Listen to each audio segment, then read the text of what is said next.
नमस्कार मित्रांनो, जय चौधरी क्रिएटर या आपल्या चॅनलवरती सर्व प्रेक्षकांचे हार्दिक स्वागत। आज 26 सप्टेंबर 2025 वार शुक्रवार, नवरात्रीचा 5वा दिवस। ही 5वी माळ समर्पित आहे स्कंद माता यांना। आज ममतेच्या आणि शौर्याच्या मूर्ती आहेत। स्कंद म्हणजे कुमार कार्तिकेय आणि माता म्हणजे त्यांची जननी। आजचा दिवस आपल्या जीवनात अमृत प्रेम उत्साह आणि नवीन सुरुवात घेऊन येतो। चला तर या पवित्र दिवसाची माहिती जाणून घेऊया। बघा, भाग 1, देवीचे अलौकिक रूप तेजस्वी वात्सल्याने भरलेले देवीचे रूप आहे। बघा, अमृत स्वरूप, देवीचे अमृत स्वरूप देवी स्कंद माता वात्सल्याची अद्भुत रूप आहे। ती आपल्या एका मांडीवर कुमार कार्तिकेय म्हणजे त्यांना स्कंद असे म्हणतात यांना घेऊन बसलेली असते। हे दृश्य भाविकांना त्वरित शक्ती आणि सुरक्षा देते। मित्रांनो, देवीचे हे रूप आहे।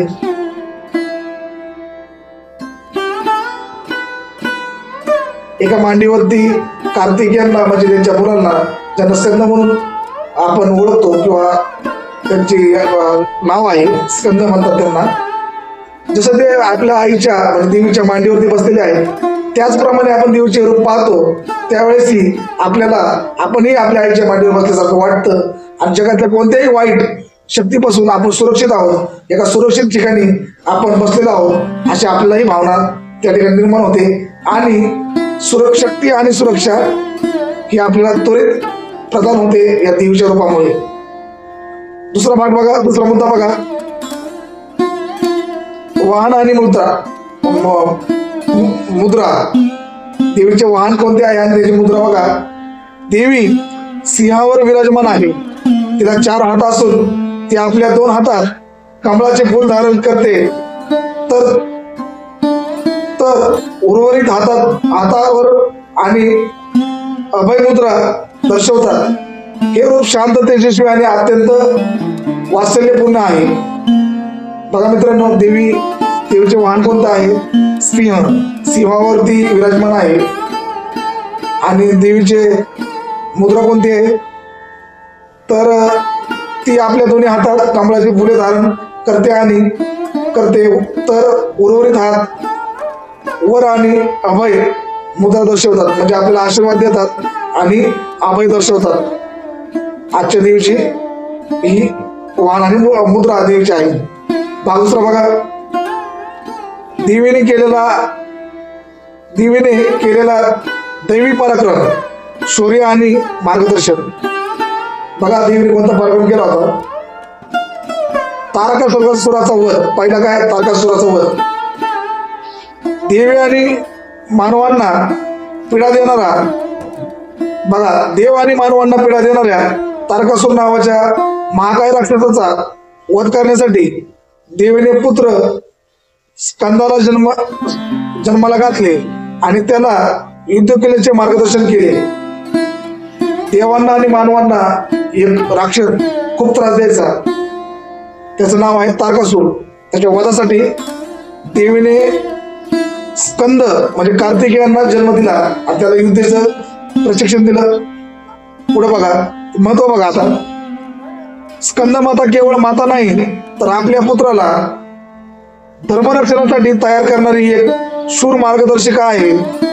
तिची पूजा केल्याने भक्तांना कोणत्याही परिस्थितीत धैर्य, सामर्थ्य आणि विजय प्राप्त होतो। बघा मित्रांनो, स्कंद मातेने कार्तिकेयांना जन्म दिला, तर तारकासुराचा वध करण्यासाठी त्यांना शूर बनवलं, विद्येची कला दिली। छत्रपती शिवाजी महाराजांना आई जिजाऊने प्रशिक्षित करून आज आपण स्वराज्य निर्मिती केली, स्वराज्य महाराजांनी उभा केलं। त्याचप्रमाणे देवीचा आशीर्वाद महाराजांना आहे। तिथंच बघा, इथं देवीचा प्रसंगच पुन्हा छत्रपतींच्या जीवनामध्ये आलेला आहे, महाराजांच्या जीवनामध्ये आलेला आहे। खूप महत्वाचं आहे। जशी आपली आई आपल्याला शिकवण देते, धैर्य देते, प्रत्येक धडा शिकवते, त्याचप्रमाणे देवीने कार्तिकेयांना युद्धाचं प्रशिक्षण देऊन तारकासुराचा वध केला। हा देवीचा पराक्रम आहे मित्रांनो। तिसरा भाग बघा, देवीची पूजा आणि विधी शांती आणि समृद्धीसाठी. कशासाठी करायची देवीची पूजा? शांती आणि समृद्धीसाठी. त्यातला पहिला मुद्दा अभिषेक. अभिषेक बघा, देवीला पंचामृत म्हणजे दूध, दही, तूप, मध, साखर आणि गंगाजलाने अभिषेक करावा. मित्रांनो, आपापल्या परिस्थितीनुसार स्वच्छ पाण्याने आहे आपण देवीचा अभिषेक करू शकतो किंवा दुधाने करू शकतो, पण उल्लेख केल्याप्रमाणे जर केला तर खूप छान. आपापल्या परिस्थितीनुसार काय अर्पण करायचं देवीला बघा, देवीला कमळाचे फूल अर्पण करणे अत्यंत शुभ मानले जाते. जर कमळाचं फूल जर तुमच्याकडे उपलब्ध नसेल, आपापल्या परिस्थितीनुसार कोणत्याही रंगाचं एक सुंदर असं फूल आपण देवीला मनोभावे अर्पण करू शकतो. मंत्र. मंत्र कोणते उच्चारायचे बघा, पूजा करताना या देवी सर्वभूतेषु स्कंदमाता रूपेने संस्थिता नमोस्तस्ये नमोस्तस्ये नमोस्तस्ये नमो नमः या मंत्राचा जप केल्याने मनाला शांती मिळते. मित्रांनो, मी आशा बाळगतो की तुम्हाला पूजेचा विधी असा लक्षात आला असेल. आपापल्या परिस्थितीनुसार आपण अभिषेकाचे साहित्य जमा करून अभिषेक करू शकतो आणि आपल्या परिस्थितीनुसार कमळाचं फूल नसेल तर इतर फुलेही आपण अर्पण करू शकतो. बघा, चौथा भाग बघा, देवीला दाखवला जाणारा नैवेद्य खूप महत्वाचा आहे. आरोग्यकारक केळी. आरोग्यकारक केळी आहे, आरोग्याला खूप फायदेशीर केळी हा नैवेद्य आहे देवीचा. बघा, नैवेद्य स्कंद मातेला केळीचा नैवेद्य, इंग्रजीमध्ये त्याला बनाना म्हणतात, अर्पण करावा. केळीचा नैवेद्य अर्पण करावा.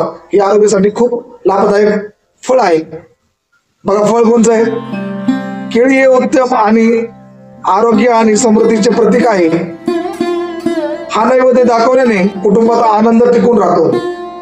बघा मित्रांनो, प्रत्येक नैवेद्याचं महत्व आहे. केळी या फळाचा नैवेद्य आहे. केळीच्या आपण जर देवीला जर अर्पण केलं तर कुटुंबामध्ये आनंद टिकून राहतो आणि आरोग्य टिकून राहतं. बघा, आपण पाचवा भाग बघा मित्रांनो, माळ आणि त्याचे महत्व. प्रत्येक दिवशी देवीला आपण आज माळ लावत असतो. 9 माळा असतात, त्याची आज 5वी माळ कोणती येते बघा, पिवळ्या फुलांची ऊर्जा. त्याच्यामध्ये बघा माळ कोणती आज? माळ. बघा, माळ देवीला पिवळ्या किंवा केवड्याच्या फुलांची माळ अर्पण करावी. पिवळ्या किंवा केवड्यांच्या फुलांची माळ अर्पण करावी. त्याचे महत्व बघा, काय काय महत्व आहे त्याचं. केवड्यांच्या फुलांना वात्सल्य, उत्साह आणि आनंदाचे प्रतीक मानले जाते, जे देवीच्या मातृशक्तीला पूरक आहे. लक्षात आलं मित्रांनो, त्या माळेचे का माळ अर्पण करायची? का तर ते मातृशक्तीचे प्रतीक आहे. केवढीची फुलं आणि पिवळी फुलं, पिवळ्या फुलांचे माळा आपण देवीला अर्पण करायचे 5व्या दिवशी. 6वा भाग बघा, आजचा विशेष रंग हिरवा, इंग्रजीमध्ये ग्रीन. महिलांसाठी खास, महिला वर्गांमध्ये या साडीच्या रंगांवरून देवीला ज्या आपण रंगाची साडी अर्पण करतो किंवा परिधान करतो, त्या साडीच्या रंगावर एक क्रेज असते, एक उत्साह असतो. त्याच रंगाची साडी महिला परिधान करतात. तर बघा, 2025 चा रंग, आजचा दिवस हिरवा, ग्रीन साडीचा रंग समर्पित आहे देवीला. हिरव्या रंगाची साडी समर्पित आहे, हिरवा रंग समर्पित आहे. महिलांमधील आकर्षण आणि महत्व बघा, प्रकृतीचे प्रतीक. पहिला भाग बघा, पहिला मुद्दा काय? प्रकृतीचे प्रतीक. हिरवा रंग प्रकृती, नवीन जीवन, जनन क्षमता आणि वाढ दर्शवतो. हा रंग डोळ्यांना आणि मनाला शांती देतो. बघा, रंगाचं महत्व लक्षात आलं. दुसरा मुद्दा बघा, सकारात्मक ऊर्जा. हा रंग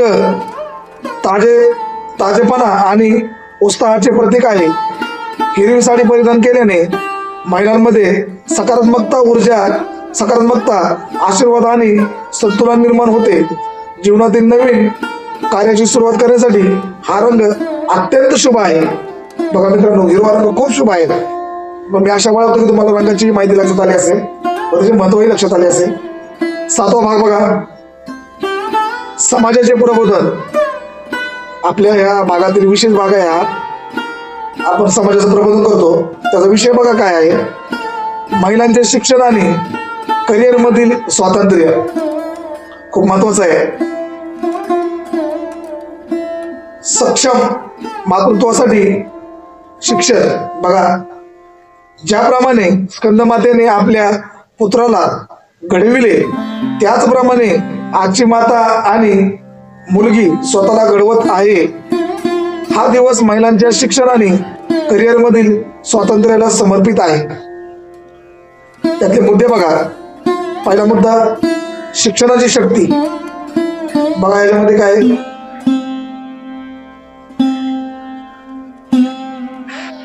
बघा शिक्षण हे महिलांना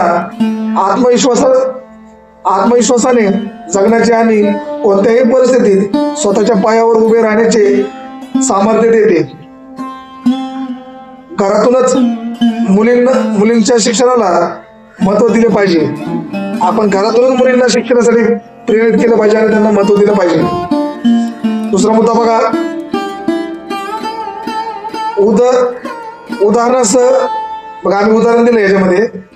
सावित्रीबाई फुले यांनी शिक्षणासाठी केलेला त्याग किंवा कल्पना चावला यांच्या वैज्ञानिक प्रवास हे शिक्षणाने दिलेल्या स्वातंत्र्याचे उत्तम उदाहरण आहे.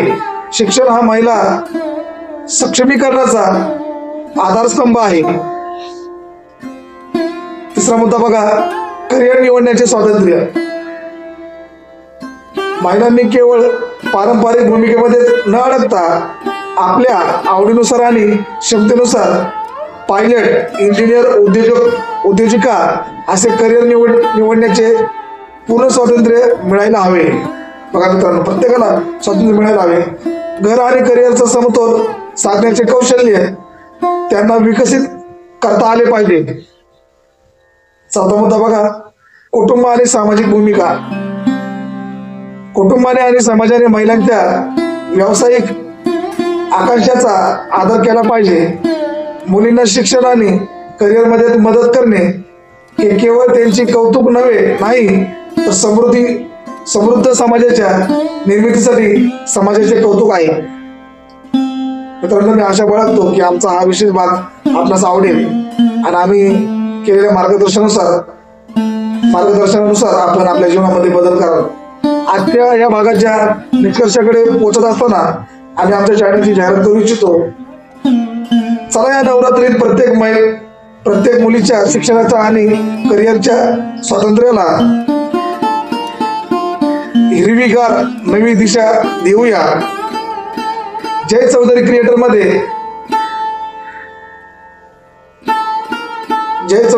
मध्ये आम्ही महिलांच्या या लढ्याला आणि त्यांच्या स्वातंत्र्याला सलाम करतो. पुढील भागात भेटूया एका नवीन देवीच्या रूपात आणि एका महत्वपूर्ण विषयावर. मित्रांनो, जर आपल्या चॅनल कोणी प्रेक्षक नवीन असेल, सर्वप्रथम आपल्या चॅनलला सबस्क्राईब करा. व्हिडिओ आवडल्यानंतर व्हिडिओ लाईक करा. मित्र व मैत्रिणी आणि नातेवाईक यांना शेअर करा. कमेंट मात्र द्यायला विसरू नका. आपल्या कमेंटमुळे आम्हाला नवनवीन काम करण्यास प्रोत्साहन मिळतं. पाहत राहा प्रेरणादायी आणि अर्थपूर्ण माहितीसाठी जय चौधरी क्रिएटर. मित्रांनो, तुम्ही आतापर्यंत मला ऐकून घेतलं, मी आपला सदस्य आभारी आहे. धन्यवाद.